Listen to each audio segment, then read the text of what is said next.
ಪ್ರಿಯರೇ, ದೇವರು ಒಳ್ಳೆಯವರು, ಒಳ್ಳೆಯದನ್ನೇ ಮಾಡುವವರಾಗಿದ್ದಾರೆ.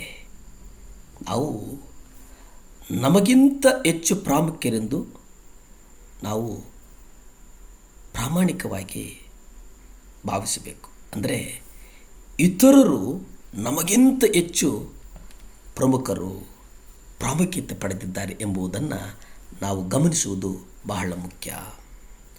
ಎಫೆಸ ಪತ್ರಿಕೆ 3ನೇ ಅಧ್ಯಾಯ 8ರಲ್ಲಿ ನಾವು ನೋಡುವುದಾದರೆ, ನಾನು ಕ್ರಿಸ್ತನ ಅಪ್ರಮೇಯವಾದ ಐಶ್ವರ್ಯದ ವಿಷಯವಾದ ಶುಭ ಸಮಾಚಾರವನ್ನು ಅನ್ಯ ಜನರಿಗೆ ಪ್ರಸಿದ್ಧಿಪಡಿಸುವ ಹಾಗೆಯೂ ಸಮಸ್ತವನ್ನು ಸೃಷ್ಟಿಸಿದ ದೇವರಲ್ಲಿ ಆದಿಯಿಂದ ಮರೆಯಾಗಿದ್ದ ಮರ್ಮವು ಪ್ರಕಟವಾಗುವ ವಿಧ ಎಂಥದ್ದೆಂದು ತಿಳಿಸುವ ಹಾಗೆಯೂ ಜನರೊಳಗೆ ಅತ್ಯಲ್ಪನಾಗ ನನಗೆ ಅನುಗ್ರಹಿಸೋಣವಾಯಿತು. ಇಲ್ಲಿ ನೋಡಿ ಪ್ರಿಯರೇ, ದೇವರು ನಮ್ಮ ಕರ್ತನಾದ ಕ್ರಿಸ್ತ ಯೇಸುವಿನಲ್ಲಿ ಅನಾದಿ ಕಾಲದಿಂದ ಮಾಡಿದಂಥ ಒಂದು ಸಂಕಲ್ಪದ ಮೇರೆಗೆ ನಾನಾ ವಿಧವಾದಂಥ ಜ್ಞಾನವು ಪರಲೋಕದಲ್ಲಿ ರಾಜತ್ವಗಳಿಗೂ ಅಧಿಕಾರಿಗಳಿಗೂ ಈಗ ಕ್ರೈಸ್ತ ಸಭೆಯ ಮೂಲಕ ಗೊತ್ತಾಗಬೇಕೆಂಬುದನ್ನು ಉದ್ದೇಶವನ್ನು ನಾವು ಇಲ್ಲಿ ಗಮನಿಸ್ತೇವೆ. ಇಲ್ಲಿ ಗಮನಿಸುವುದೇನಂತಂದರೆ, ದೇವರ ಸಾನ್ನಿಧ್ಯ ಸೇರುವುದಕ್ಕೆ ನಮಗಿರ್ತಕ್ಕಂಥ ಒಂದು ಭರವಸೆ ಏನಪ್ಪ ಅಂತಂದರೆ ಅದು ಧೈರ್ಯ. ಆ ಧೈರ್ಯ ಏನಪ್ಪ ಅಂತಂದರೆ, ಕ್ರಿಸ್ತನಲ್ಲಿ ಇಟ್ಟಿರುವ ನಂಬಿಕೆಯ ಮೂಲಕ ನಾವು ಕರ್ತನಲ್ಲಿ ಇಟ್ಟಿರ್ತಕ್ಕಂಥ ನಂಬಿಕೆ ಉಂಟಲ್ಲ, ಕರ್ತನಲ್ಲಿ ಇಟ್ಟಿರ್ತಕ್ಕಂಥ ಪ್ರೀತಿ ಉಂಟಲ್ಲ, ಕರ್ತನಲ್ಲಿ ಇಟ್ಟಿರ್ತಕ್ಕಂಥ ಒಂದು ವಿಶ್ವಾಸ ಉಂಟಲ್ಲ, ಇದು ಬಹಳ ಮುಖ್ಯ. ಇಲ್ಲಿ ದೇವರ ಸಾನ್ನಿಧ್ಯ ಸೇರುವುದಕ್ಕೆ ನಮಗಿರ್ತಕ್ಕಂಥ ಒಂದು ಭರವಸೆ ಏನಪ್ಪ ಅಂತಂದರೆ ಅದು ಧೈರ್ಯ.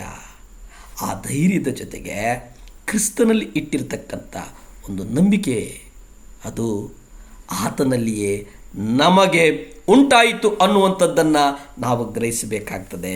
ಅದರಿಂದ ನಿಮಗೆ ನಿಮ್ಮ ನಿಮಿತ್ತ ನನಗೆ ಉಂಟಾದ ಕಷ್ಟಗಳನ್ನು ನೋಡಿ ನೀವು ಧೈರ್ಯಗೊಡಬಾರದು. ನಿಮ್ಮನ್ನು ಬೇಡಿಕೊಳ್ತೇನೆ, ಈ ಕಷ್ಟಗಳು ನಿಮಗೆ ಘನವನ್ನು ಉಂಟು ಮಾಡುತ್ತವಷ್ಟೇ. ಇಲ್ಲಿ ನೋಡಿ, ಎಫೆಸ ಪತ್ರಿಕೆಯಲ್ಲಿ ನಾವು ನೋಡುವುದಾದರೆ, ನಿಮಗೆ ಅಂದರೆ ಅದರಿಂದ ನಿಮ್ಮ ನಿಮಿತ್ತ ನನಗೆ ಉಂಟಾದ ಕಷ್ಟಗಳನ್ನು ನೋಡಿ, ಇದು ಗಮನಿಸಿ, ನಮಗೆ ಅಲ್ಲ, ಅಲ್ಲಿ ನೋಡಿ, ನಮಗೆ ಅನ್ನುವುದಿಲ್ಲ. ಇಲ್ಲಿ ನಿಮ್ಮ ನಿಮಿತ್ತ ನನಗೆ ಉಂಟಾದ ಕಷ್ಟಗಳನ್ನು ನೋಡಿ ನೀವು ಯಾವುದೇ ಕಾರಣಕ್ಕೂ ಧೈರ್ಯಗೊಡಬೇಡಿ. ಅದರ ಜೊತೆ ಕೇಳ್ತಾರೆ, ನಿಮ್ಮನ್ನು ಬೇಡಿಕೊಳ್ತೇನೆ, ಈ ಕಷ್ಟಗಳು ಉಂಟಲ್ಲ, ಈ ನೋವು ಉಂಟಲ್ಲ, ಈ ಕಣ್ಣೀರು ಉಂಟಲ್ಲ, ಇದು ನಿಮಗೆ ಘನವನ್ನು ಉಂಟು ಮಾಡುತ್ತವಷ್ಟೇ. ನಿಮಗೇನು ಮಾಡ್ತವೆ? ಘನವನ್ನು ಉಂಟು ಮಾಡುತ್ತವೆ.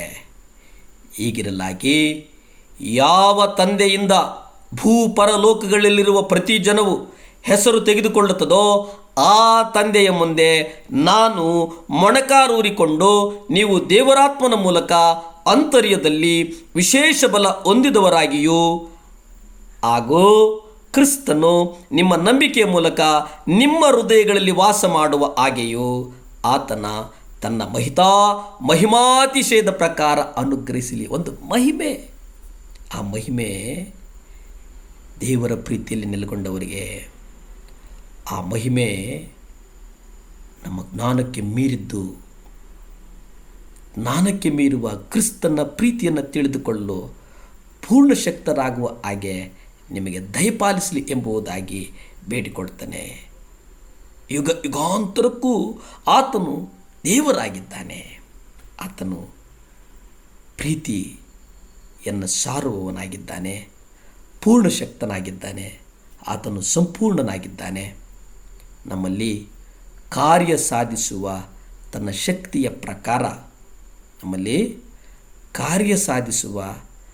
ಶಕ್ತಿಯ ಪ್ರಕಾರ ನಾವು ಬೇಡುವುದಕ್ಕಿಂತಲೂ ಯೋಚಿಸುವುದಕ್ಕಿಂತಲೂ ಅತ್ಯಧಿಕವಾದದನ್ನು ಮಾಡಲು ಶಕ್ತನಾದ ದೇವರಿಗೆ ನಾವು ಕೋಟ್ಯಾನುಕೋಟಿ ಸ್ತೋತ್ರಗಳನ್ನು ಸಲ್ಲಿಸೋಣ. ಪ್ರಿಯರೇ, ಪ್ರಾರ್ಥಿಸಿಕೊಳ್ಳೋಣ. ಭೂಮಿ ಆಕಾಶಗಳನ್ನು ಉಂಟು ಮಾಡಿದಂಥ ಸರ್ವಶಕ್ತನಾದಂಥ ದೇವರೇ ಸ್ತೋತ್ರಪ್ಪ. ಯೇಸುವೇ, ಸಹಾಯ ಮಾಡು ಅಪ್ಪ, ವಿಶೇಷವಾಗಿ ಪರಿಶುದ್ಧಾತ್ಮ ದೇವರೇ, ಅಪ್ಪ, ವಿಶೇಷವಾಗಿ ಸ್ವಾಮಿ ಅನೇಕ ಮಕ್ಕಳು ಸ್ವಾಮಿ ನಿಮ್ಮನ್ನೇ ಹುಡುಕ್ತಾ ಇದ್ದಾರಪ್ಪ. ಆ ಮಕ್ಕಳು ಹುಡುಕುವವ್ರಿಗಾಗಿ ಪ್ರಾರ್ಥಿಸ್ತೇನಯ್ಯ ಅಪ್ಪ. ಆ ಮಕ್ಕಳಿಗೊಂದು ಬಲ ಕೊಡು ಸ್ವಾಮಿ. ಆ ಮಕ್ಕಳು ಸೋತು ಹೋಗಬಾರ್ದು ದೇವರೇ. ನಿಮ್ಮ ರಕ್ತದ ಮೂಲಕ ಅವರನ್ನು ಬಲವಾಗಿ ನಡೆಸು, ಮಹಿಮೆಯಾಗಿ ನಡೆಸು, ಘನವಾಗಿ ನಡೆಸು. ಯೇಸುವಿನ ನಾಮದಲ್ಲಿ ಬೇಡ್ತೇನೆ ತಂದೆ. Amen, amen. ಹಲ್ಲೆಲೂಯಾ.